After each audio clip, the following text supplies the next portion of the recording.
गृह मंत्री को भी इस्तीफ़ा देना चाहिए। साथ साथ हम लोग तो प्राइम मिनिस्टर हमारे जो हैं उनका भी इस्तीफ़ा मांगते हैं, कि पूरी गवर्नमेंट का ही इस्तीफ़ा मांगते हैं। क्योंकि हमेशा का इस्तीफ़ा इसलिए ज़रूरी है क्योंकि बिना उनके बोले हुए पुलिस वायलेंस कर ही नहीं सकती। दिल्ली एक यूनियन टेरिटरी है, यूनियन टेरिटरी में home minister is the final authority. कोई भी आईपीएस, कोई भी कमिश्नर बिना उनके ऑर्डर कर ही नहीं सकता कि आप लाठी चार्ज करो, टीयर गैस करो, बर्बरता से पैलेट गन छोड़ो। पैलेट गन, जिस तरह से बच्चों पे हाथ उठाया जाता है, महिलाओं को किस तरह से ट्रीट किया जाता है, उन पे मतलब हम सोचते हैं कि हम एक बहुत आज़ाद देश में हैं, अपने हक के लिए लड़ सकते हैं, पर क्या ये एक्चुअल में है? ये जब हर स्कूल जो सरकारी स्कूल है उसमें एक डीएम का बच्चा और एक चपरासी का बच्चा एक साथ पढ़ेंगे, तब जाके शिक्षा हम बोल पाएंगे कि हम इंडिया में शिक्षा दे पा रहे। कोई भी देश, चाहे वो यूएस हो, चाइना हो, जर्मनी हो, बिना एक अच्छे पब्लिक एजुकेशन के बड़ा नहीं हुआ है।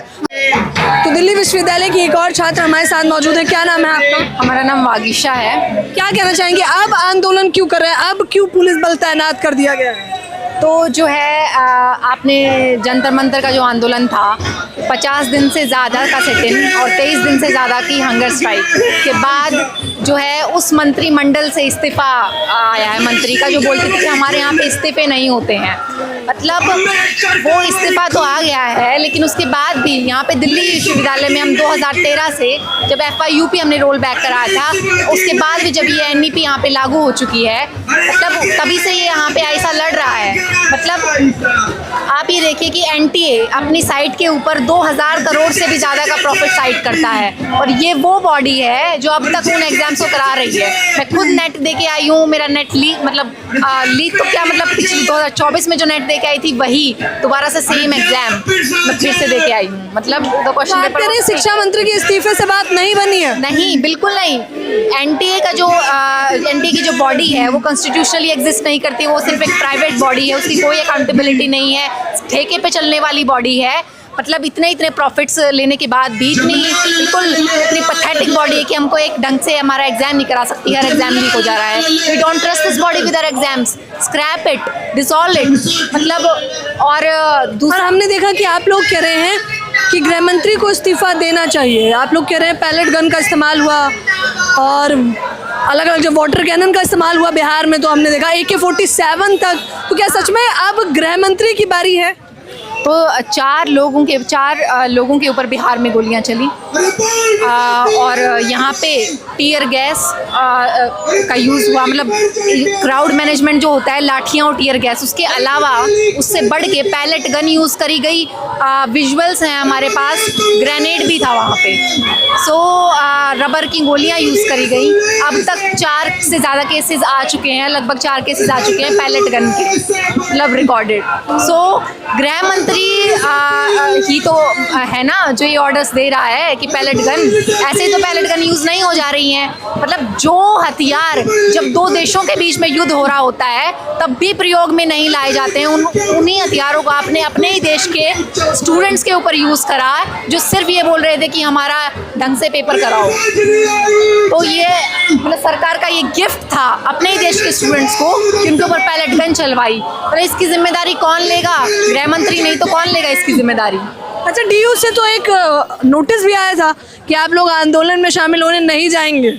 हाँ बिल्कुल, यहाँ के जो है मतलब वाइस चांसलर ने ट्वीट किया था ऑफिशियल हैंडल से कि यहाँ से कोई भी, लेकिन आप भीड़ देखिए, ये और भी बढ़ेगी और भी लोग आएंगे, जब तक नहीं रुकेंगे आने, जब तक हर स्टूडेंट NEP से परेशान है जो 2020 में लागू हुई है, सब सैक वैक से परेशान है। मतलब कोई कुछ नहीं है, उनकी अटेंडेंस कंप्लीट नहीं हो रही है, ऐसे घटिया कोर्सेज पढ़ाए जा रहे हैं जिनको लेने टीचर्स भी नहीं आ रहे हैं। मतलब 10 दिन में बैठा के कमेटी बना के वो कोर्स तैयार कर दिया जा रहा है, और मतलब स्टूडेंट्स आ रहे हैं pol science, history, physics, chemistry पढ़ने, यहाँ पे पढ़ाया जा रहा है उनको चॉकलेट मेकिंग, स्वच्छ भारत और ये कोर्सेज। मतलब तो बेसिकली ये एक ऐसा मुद्दा है, जब तक यहाँ पे यूनिवर्सिटी में एक क्वालिटी एजुकेशन, एक मतलब एक्सेसिबल एजुकेशन, ये जो फ़ी हाइक, ये सब कुछ, और ये जो NEP बेसिकली क्या है? NEP है RSS कोडिफाइड, मतलब उसकी आइडियोलॉजी को कैसे यूनिवर्सिटी में सप्लाई किया जाए, वो है NEP। हम इसके बिल्कुल खिलाफ हैं।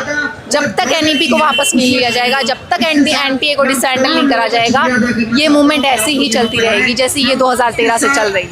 यानी जैसे ये 2013 से चल रहा है वैसे ही इस आंदोलन को चलाएंगे। और तस्वीरें हम आपको दिखाना चाहेंगे। यहाँ मुख्यतः आप देख सकते हैं कि कितने सारे छात्र यहाँ पर भी इस वक्त मौजूद हैं जो इस आंदोलन में शामिल है। देखिए यूनिवर्सिटी के दरवाजे हर एक छात्र जो कि किसी भी तबके से आ रहा हो उसके लिए खुला ना हो, ये लड़ाई तब तक चलती रहेगी। मैं आप सभी का धन्यवाद करता हूँ।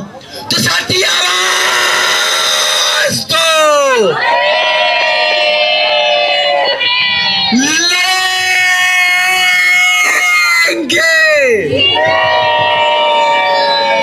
लड़ेंगे जीतेंगे के नारे लगाए जा रहे हैं। आइए हम और लोगों से भी बातचीत करने की कोशिश करते हैं। मुख्यतः ये तस्वीर जो हम आपको दिखाने का प्रयास कर रहे हैं ये दिल्ली विश्वविद्यालय की। ये देखो, लड़ो पढ़ाई करने को, पढ़ो समाज बदलने को। ये पोस्टर बैनर भी कुछ इस प्रकार से लगाए जा रहे हैं जहाँ पर छात्र एकजुट हैं। अब यहाँ पर भी आप देख सकते हैं अभी तो ली अंगड़ाई है, आगे और लड़ाई है। कुछ इन सब शब्दों के साथ, इन सब बातों के साथ एकजुट है। क्या नाम है आपका? अनुभव। क्या कहना चाहेंगे? मैम एक्चुअली ये प्रोटेस्ट जैसे कि आप देख सकते हैं कि ना केवल इस वर्ष या फिर कई लंबे समय तक जो सेक्युलरिज्म की वैल्यूज़ हैं, जो इक्वलिटीज़ की वैल्यू हैं, जो हमको किताबों में सिखाई जाती हैं, वो जब देश में रौंदी जाती हैं तो उसके लिए कोई खड़ा होना चाहिए। तो हम स्टूडेंट्स को ही खड़ा होना पड़ता है।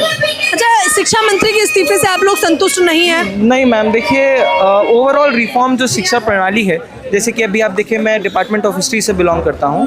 सो कहा गया था कि 28 से क्लासेस दोबारा स्टार्ट होंगी, पर ऐसा हुआ नहीं, अभी तक क्लासेस स्टार्ट नहीं हुई हैं। दूसरा, शिक्षा प्रणाली का जैसे कि मैंने कहा वो पूरा मुद्दा था।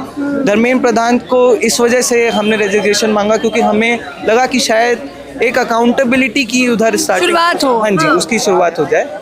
हमारा बड़ा मुद्दा जैसे कि दिल्ली यूनिवर्सिटी में वैक और सैक पढ़ाया गया था, उसका बेसिक मुद्दा भी यही था कि जब आप अपनी ग्रेजुएशन कर लेते हैं, पोस्ट ग्रेजुएशन कर लेते हैं, उसके बाद भी आप अनएम्प्लॉयड ना रहें। जैसे महात्मा गांधी ने भी कहा था कि मस्तिष्क, हृदय और हमारे हाथों पे ध्यान होना चाहिए शिक्षा को लेकर। मस्तिष्क में चलिए क्रिटिकल थिंकिंग हो गया, हृदय में हमारी मोरालिटी हो गया, लेकिन हाथ में जो स्किल सिखाए जाते हैं वो ना केवल 12वीं के बाद कोई बच्चा 12वीं की स्कूलिंग प्रणाली में ही ऐसा होना चाहिए कि उसको कोई स्किल डेवलप हो जाए उस बीच, ना वहाँ पे और ना ही यूनिवर्सिटी लेवल पे कुछ ऐसा होता है जिससे उस बच्चे के अंदर कोई स्किल डेवलप हो पाए और वो अपने दम पर कोई जॉब या एम्प्लॉयमेंट हासिल कर पाए। उसलिए हम ऊपर से माफ़ कीजिएगा, एनटीए जो है वो जिस तरीके के पेपर लेता है, तो एक होता है कि आप देखते हैं कि आप उसका एप्टीट्यूड चेक करते हैं कि सच में वो बच्चा उस चीज़ के लायक है या नहीं। लेकिन वो चीज़ ना हो के जैसे दिल्ली विश्वविद्यालय पहले डिस्क्रिप्टिव पेपर लेता था, जेएनयू डिस्क्रिप्टिव पेपर लेता था, लेकिन अब सीयूईटी पीजी और सीयूईटी यूजी के थ्रू उनकी एंट्रेंस होने लगी। वहाँ पे डिस्क्रिप्टिव पेपर ना हो के एमसीयू बेस्ड क्वेश्चन आ रहे हैं, उसमें भी फैक्चुअल चीज़ पे ज़्यादा ध्यान दिया जा रहा है। ये ना देखिए कितनी कंसेप्ट क्लियरिटी है, कितनी नहीं है। जैसे कि मैंने मस्तिष्क की बात करी, उसमें क्रिटिकल थिंकिंग होना ज़रूरी है। वो चीज़ ना डेवलप होके सिर्फ फैक्चुअल आप रट लें और वो देके अगर आप। अच्छा, ये सब बातें आपने वाइस चांसलर को, यूनिवर्सिटी को बताई हैं इससे पहले? देखिए जैसे कि मैंने बताया, क्लास स्टार्ट नहीं हुई है तो ये किसकी गलती है? फिर वाइस चांसलर की गलती है ना। आप 28 से कहते हैं क्लास स्टार्ट हुई है और क्लास स्टार्ट नहीं हुई है अब तक, तो ये तो किसी ना किसी तरीके की डीयू एडमिनिस्ट्रेशन की गलती है। हम एचओडी के पास भी जाते हैं, वहाँ से भी हमको कोई जवाब नहीं मिलता है। वो भी कहते हैं कि मैं भी बहुत खुश होता अगर मैं आपको जवाब दे पाता, लेकिन अभी भी उनके पास कोई जवाब नहीं है। तो कह रहे हैं अंदर खानों में जो गड़बड़ियाँ चल रही हैं, हम उन गड़बड़ियों से परेशान हैं। आइए और छात्रों से हम बातचीत करने की कोशिश करते हैं। क्या नाम है आपका? मेरा नाम परिधि है। बताइए कैसे देख रहे हैं आप? लोग कह रहे हैं कि शिक्षा मंत्री का इस्तीफा हो गया है, लेकिन हम आपके नारे सुनते हैं तो आप कहते हैं कि गृह मंत्री को भी इस्तीफा देना चाहिए, उसकी वजह? बिल्कुल, गृह मंत्री को भी इस्तीफ़ा देना चाहिए। साथ साथ हम लोग तो प्राइम मिनिस्टर हमारे जो हैं उनका भी इस्तीफ़ा मांगते हैं। ये पूरी गवर्नमेंट का ही इस्तीफ़ा मांगते हैं, क्योंकि प्रॉब्लम सिर्फ एक नहीं है। अगर देखा जाए तो अलग अलग तरह का किस तरह से ये चीज़ हैंडल की जा रही है, किस तरह से लोगों को ट्रीट किया जा रहा है। जो भी आते हैं, जो इतना बड़ा जो मूवमेंट हुआ जंतर मंतर में, ठीक है, उसको किस तरह से हैंडल किया गया आपने देखा। टीयर गैस, बैरिकेड्स, सब चीज़ जिस तरह से, हाँ, पैलेट गन, जिस तरह से बच्चों पे हाथ उठाया जाता है, महिलाओं को किस तरह से ट्रीट किया जाता है उन पे मतलब हम सोचते हैं कि हम एक बहुत आज़ाद देश में हैं, अपने हक के लिए लड़ सकते हैं, पर क्या ये एक्चुअल में है? ये जिनको नहीं भी पता था या जो इस गलत फहमी में थे भी, जो भी उस मूवमेंट का हिस्सा बने होंगे, उनको अब सच्चाई पता चल गई होगी। तो हमारी लड़ाई तो चलती रहेगी जब तक मोदी शाह सबका हाँ बिल्कुल, मैं चाहूँगी, मैं पकड़ लेती हूँ। आप कैसे देख रहे हैं इस्तीफे की जो मांग बतौर छात्र आप लोग कर रहे हैं, वो क्यों और क्यों वाजिब? अमित शाह की बात कर रहे हैं आप? अमित शाह का इस्तीफा इसलिए ज़रूरी है क्योंकि बिना उनके बोले हुए पुलिस वायलेंस कर ही नहीं सकती। दिल्ली एक यूनियन टेरिटरी है, यूनियन टेरिटरी में home minister is the final authority. कोई भी आईपीएस, कोई भी कमिश्नर बिना उनके ऑर्डर कर ही नहीं सकता कि आप लाठीचार्ज करो, टीयर गैस करो, बर्बरता से पैलेट गन छोड़ो, ठीक है। इसको लेकर एक और बात की, जैसे हम नेता प्रतिपक्ष राहुल गांधी को देख रहे हैं सदन में, तमाम लोगों को, अब इसको लेकर गृह मंत्री सदन में नहीं आ रहे हैं या जवाबदेही नहीं दे रहे हैं, तो क्या आप लोगों का गुस्सा और बढ़ रहा है? ये उनकी पुरानी आदत है कि जब भी इनसे सवाल पूछा जाता है ये चुप हो जाते हैं या तो भाग जाते हैं। जो हमारे पीएम है उनका भी यही, उन्होंने आज तक एक प्रेस कॉन्फ्रेंस नहीं किया है। कोई भी सवाल पूछता है वो या तो भाग जाते हैं वहाँ से या वो जवाब ही नहीं देते हैं। तो यही दिख रहा है इस पूरे मिनिस्टर्स में, जिससे भी सवाल पूछो तो या वो प्रेजेंट ही नहीं रहते। Amit Shah should be in parliament answering the question, legitimate questions which are being asked about police brutality.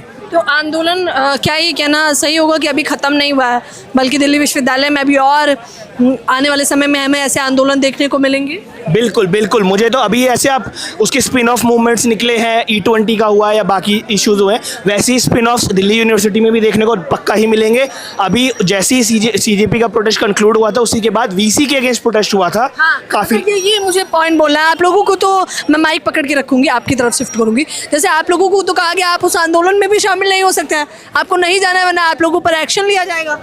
यही तो है, तानाशाह इसी को बोलते हैं कि वो कंट्रोल डिक्टेट नहीं कर सकते कि हम कहाँ जाएंगे और कहाँ नहीं जाएंगे। एक अभी आप रिसेंट देखोगे झारखंड वाले पे नैरेटिव ऐसा बनाया गया कि हम नहीं जा रहे हैं तो वहाँ पे कांग्रेसी का हम समर्थन कर रहे हैं। बिल्कुल, ये कहा गया कि इन्हें जंतर मंतर पर आंदोलन करना था, लेकिन झारखंड वाले मसले पे चुप है आप। इनको यही नहीं पता कि वहाँ कोई, पहली बात तो कोएलिशन की सरकार है, JMM is the majority, Congress is coalition partner, small minority partner. And second, Neha जो है हमारे और आयशा के लोग वहाँ कल जा रहे हैं, फुल सपोर्ट कर रहे हैं। जहाँ भी स्टूडेंट का स्ट्रगल होता है वहाँ आयशा के लोग हैं, बट इन्हें नैरेटिव ऐसा बनाना था कि ये लोग ये बीजेपी के अगेंस्ट है, जबकि एक्चुअल इशू है कि ये एजुकेशन में जो फ्लॉज हैं जो सबको पता है उसके अगेंस्ट था। तमाम देशवासी जो आपको देख रहे हैं उन्हें क्या कहेंगे? मैं यही बोलना चाहूँगा कि आप समझिए कि आज के टाइम पर आपकी एजुकेशन जो आप डिग्री है उसका कोई वैल्यू है, उसकी वैल्यू हर दिन कम होती जा रही है। क्यों? क्योंकि हम एजुकेशन सिस्टम फेल कर रहे हैं। और जब हर स्कूल जो सरकारी स्कूल है उसमें एक DM का बच्चा और एक चपरासी का बच्चा एक साथ पढ़ेंगे तब जाके शिक्षा हम बोल पाएंगे कि हम इंडिया में शिक्षा दे पा रहे हैं। कोई भी देश, चाहे वो US हो, चाइना हो, जर्मनी हो, बिना एक अच्छे पब्लिक एजुकेशन के बड़ा नहीं हुआ है। अगर हमें बड़ा करना है तो हमें पब्लिक एजुकेशन ठीक करना ही होगा। कह रहे हैं अभी तो शुरुआत है शिक्षा मंत्री के इस्तीफे से, जवाबदेही हर मंत्रालय को तय करनी पड़ेगी, नहीं करता है तो हम दिल्ली विश्वविद्यालय तक सीमित नहीं है बल्कि झारखंड भी जाएंगे, वहाँ भी आंदोलन करेंगे और देश भर में अलग अलग जगहों पे आंदोलन करेंगे। ये तस्वीरें आप मुख्यतः देख सकते हैं, ये दिल्ली विश्वविद्यालय के छात्र हैं जो लगातार इस पूरे मसले को लेकर बोल रहे हैं, अपनी बातों को रख रहे हैं और कह रहे हैं कि आने वाले समय में भी हम आंदोलन करेंगे। हमें अपनी राय जरूर बताएं। कैमरामैन नावेद के साथ ज्योति।